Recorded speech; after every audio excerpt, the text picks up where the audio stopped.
Si sos fanático o fanática de Dragon Ball, seguramente en algún momento te habrás encontrado algunas imágenes o memes random acerca de un individuo llamado Tablos. Si te pasó, como a mí, te habrás preguntado what the fuck, ¿y este quién poronga es, no? Esa duda me quedó tecleando hasta que decidí ponerme a investigar acerca de él y todo el lore que existe a su alrededor. Así que para contarles un poco de qué va todo, debemos remontarnos un par de años atrás.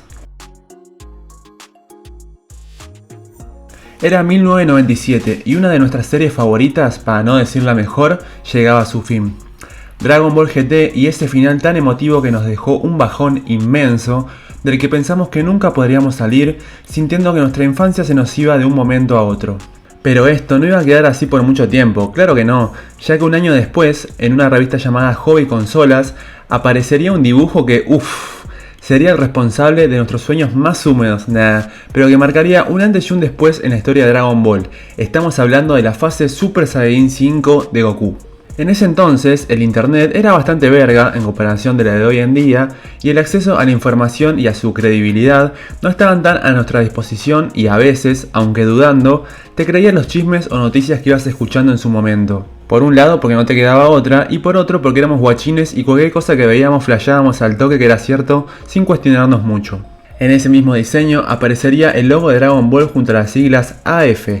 y todo el fandom de aquella época al ver esto creo que nos mojamos todos al unísono, especulando lo mismo, que era la tan ansiada continuación de Dragon Ball.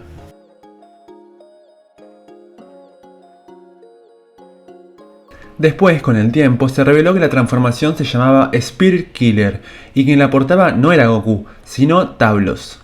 Entonces, ¿quién era este guachín, no? Es un personaje de un fan manga Dragon Ball Origins, en el cual es el hermano de Goku y Raditz, y fue creado por un mangaka llamado David Montiel Franco, que usaba ese mismo nombre como seudónimo. Esto hizo que millones de fanáticos de la serie se empiecen a copiar, se sientan inspirados por el trabajo de Tablos, queriendo imitarlo y continuar ellos también con el legado de Dragon Ball a base de teorías, fan mangas y demás ideas que luego irían conformando lo que más adelante se conocería como el fenómeno de Dragon Ball AF, After Future. Años después, el fandom de Dragon Ball había creado infinidad de historias, personajes y transformaciones que aún hoy en día siguen dando que hablar. Creo que todos hemos comprado esos DVD truchos de la feria en donde veíamos unos AMV con Evanescence de fondo y peleas o transformaciones tan irreales que hoy en día nos daría un alto cringe, pero en ese momento era hermoso ver a Goku fase 20, ponele, pelear contra la fusión de Cell y Buu porque eran cosas que solo estaban en nuestra imaginación.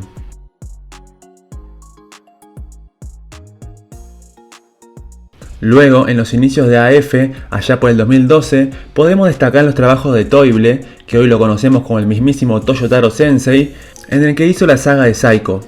Este era un hijo de Goku que hicieron en base a su ADN, mezclado con el de Lira, la hermana gemela de la Suprema Kaio del Oeste. Y por otro lado, la saga de Ise, creada por Shun Shishi, el cual era el hijo de Freezer. Estos son los mangas que más destaco de aquel entonces, pero había muchos más, obvio, y por otro lado son los que usaron el diseño del Spirit Killer para la nueva fase de Goku, pero nombrándolo como creíamos que era, el Super Saiyajin 5. Siguió pasando el tiempo y el lore de AF se agrandaba como solete en querosén, hasta que llegó la persona que había generado todo este suceso, al general Tablos, quien vio todo lo que había generado su idea y cómo otros mangakas que se inspiraron en él tenían ya mucho reconocimiento dentro de la franquicia. Esto gracias en cierta forma a su creación, y esto le dio un poco por los cojones, demostrando cierto rechazo y enojo hacia estos, más precisamente hacia Toyotaro, quien había llegado a trabajar con el mismísimo Akira Toriyama, primeramente en Dragon Ball Heroes y actualmente en el manga de Super, cosa que la vena que tenía ya estaba por estallar, la de Tablos.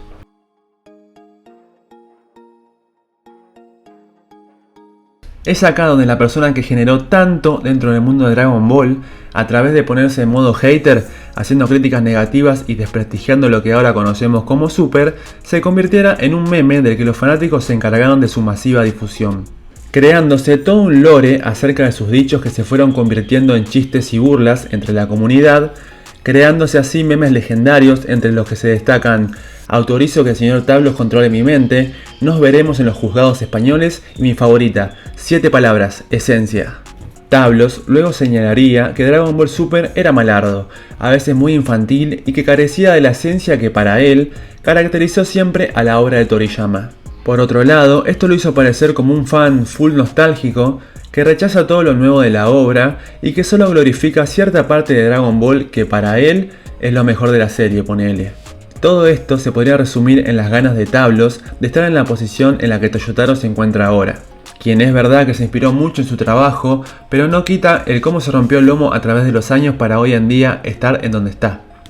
Hasta él, Tablos, también se inspiró en el Super Saiyan 4 de Dragon Ball para crear su Spirit Killer, cambiándole el color y agregándole detalles, así que no se entiende el porqué de su enojo para con los demás, ya que él hizo lo mismo antes, pero bueno, él lo hace con gracia, diría Homero.